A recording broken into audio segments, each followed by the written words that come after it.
want to bring in my political panel for today. Jerome Laxale is the Labor MP for Bennelong and a key figure in Labor's environment movement. Zoe McKenzie is the Shadow Assistant Minister for Education and Early Learning. Welcome to both of you. Thanks for having us. OK, well, that sounded very positive, didn't it? It's not all negative. Zoe, is this the kind of spirit of this parliament?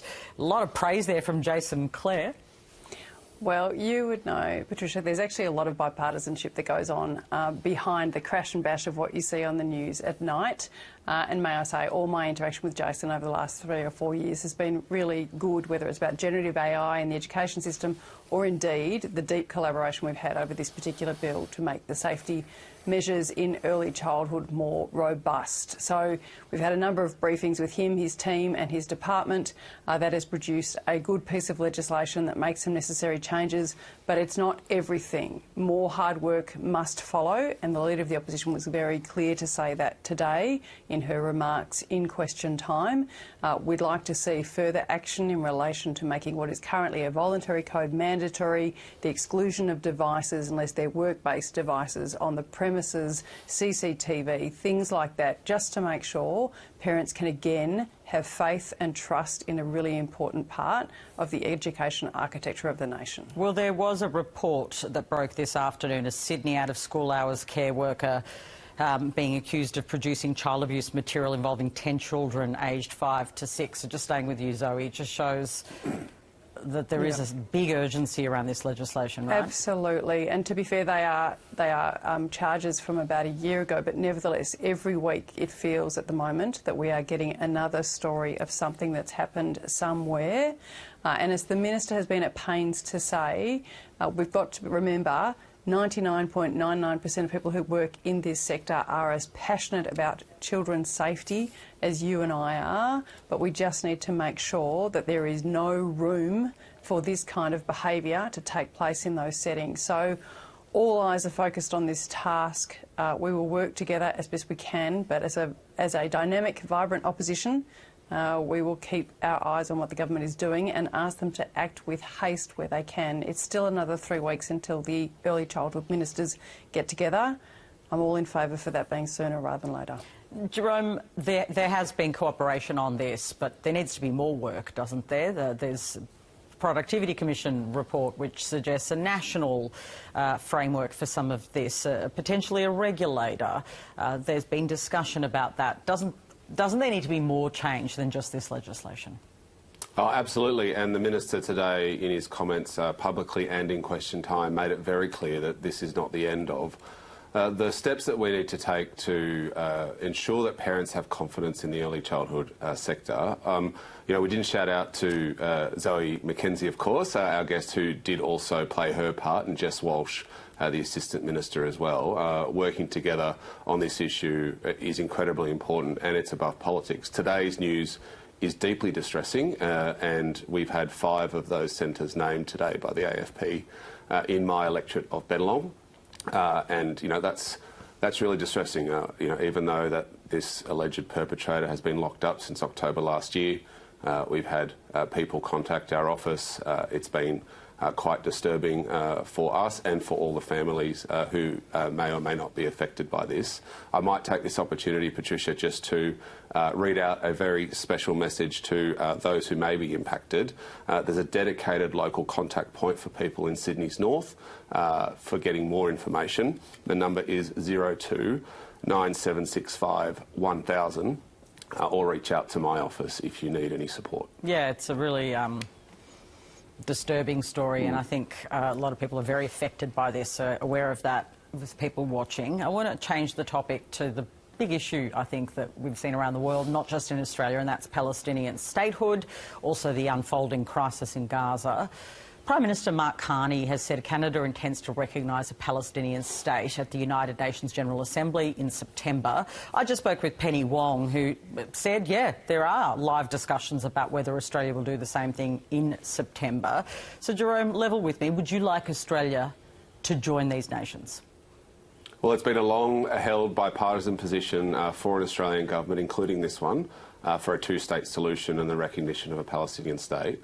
It's important that for us that this be part of a peaceful resolution of the conflict over there, so that both Palestinians and Israelis can live in enduring peace. And you heard what the Prime Minister said over the last coming days on this issue. We do not want a Palestinian state with Hamas involved, and we welcome the Palestinian Authority stepping up in this case, and we need all hostages released.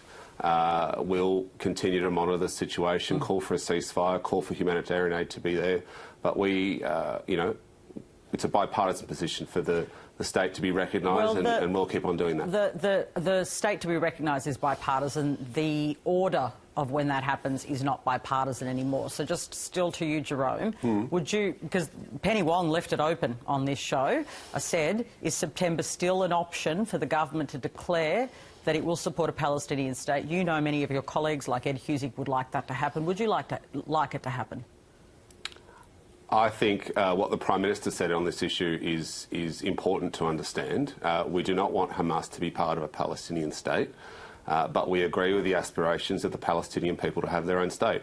We see this as an important part of peace in the region. It doesn't have to be at the end of that peace process, but as part of the peace processes. So yes, options are open.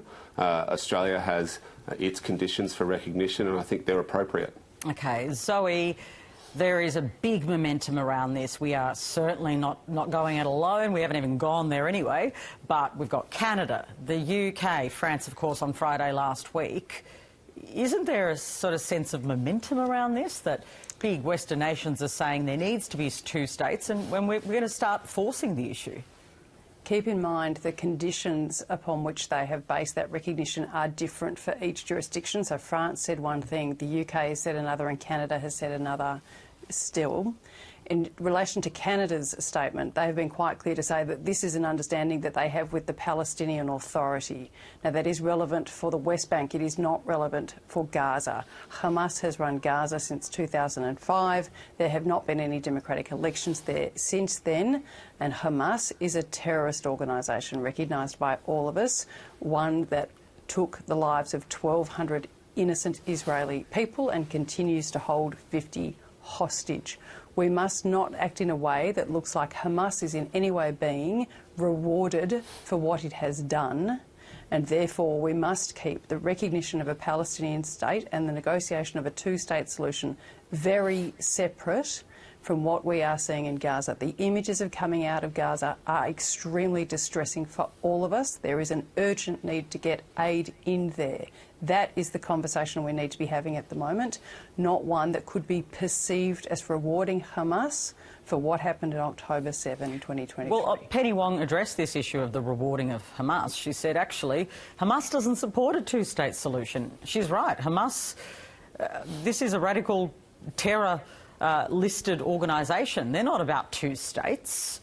Absolutely right, and parts of the Palestinian Authority in the past have not supported a two-state solution either. So therefore, everything in its time, and no responses that are, I understand they're motivated by the images we're seeing coming out of Gaza at the moment, but we must not proceed with haste in a way that will actually not bring about enduring peace and respect for both sides of a two-state solution. So if we're going to critique the Palestinian side for some lack of adherence to this idea of a two-state solution, Zoe, Benjamin Netanyahu has been actively working against a two-state solution. Does that worry you? I think we have to bring pressure to bear on all sides to pursue peace, expectations of peace and negotiation. My understanding of in recent times that the ceasefire has been prevented by Hamas's action, not by Israel's action. But again, I'm loath to get into the detail here because we all know Middle East peace, Middle East politics are extremely dense. I don't want to misstep here, but I do want to say do not proceed with haste here, lest we reward horrendous terrorism behaviour. So, throwing that back to you, Jerome, can you recognise a Palestinian state without doing what Zoe says? Well, I'm sure Zoe's got a lot of opinions. We'll go back to what the Prime Minister said. He's laid out his conditions for the recognition of a Palestinian state. It's something that has been a long-held position of the government and the Labor Party. Hamas cannot be part of a Palestinian state that's recognised, and we want it as part of the peace process. All right. I want to talk about this secret meeting with Kash Patel, the FBI director. Home Affairs Minister Tony Burke has confirmed he had dinner with the FBI director Kash Patel. Now, usually when there are foreign people like this who come to Australia, we get a bit of a heads up that there's this foreign meeting and that this important person's coming. I'm thinking about the weekend, Osmin and the UK Foreign Minister being here. That sort of thing happens. Zoe, is it a bit weird that we didn't know about that?